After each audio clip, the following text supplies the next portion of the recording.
Cela dit, nous prenons la direction de Beijing, la capitale de la Chine populaire, où se tient le 3e forum sino-africain. Plusieurs chefs d'État africains, dont le président du Faso, prennent part à ce forum. La cérémonie d'ouverture a été une occasion pour le président chinois de réaffirmer sa vision de la coopération entre son pays et le continent africain. Des précisions avec nos envoyés spéciaux Yacouba Gamene et Jean-Emmanuel Ouedraogo.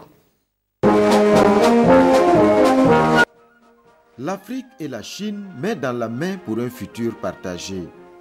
Ce 3e forum de la coopération sino-africaine à Beijing, qui se tient dans le Grand Palais du Peuple, est une belle tribune pour les deux partenaires d'afficher leur convergence de vues pour une coopération renforcée sur tous les plans. À la tribune de cette cérémonie d'ouverture, le président Xi Jinping réaffirme l'importance de ce partenariat pour son pays ainsi que son engagement à soutenir le développement sur le continent en respectant les principes de non-ingérence et sans poser de conditions politiques aux aides de la Chine.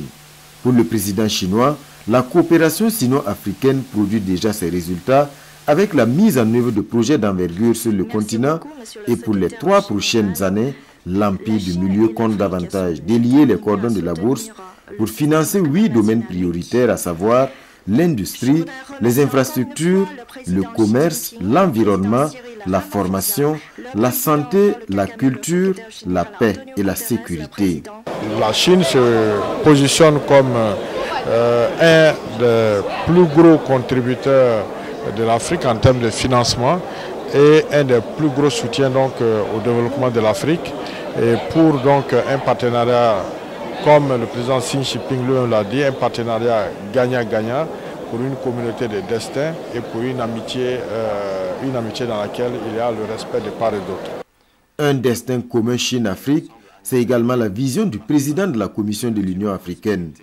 L'Afrique et la Chine représentent plus du tiers de l'humanité et il va falloir compter sur les aspirations de ces deux grandes entités. Notre sommet nous offre une double opportunité. D'une part, de réaffirmer notre attachement indéfectible au multilatéralisme. D'autre part, de poser des jalons supplémentaires pour l'émergence d'une gouvernance mondiale véritablement inclusive.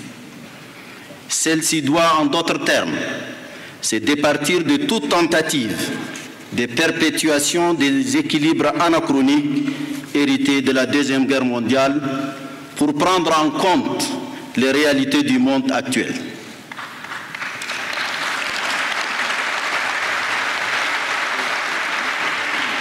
À cet égard, la réforme des institutions financières internationales et du Conseil de sécurité des Nations Unies deviennent chaque jour plus pressantes.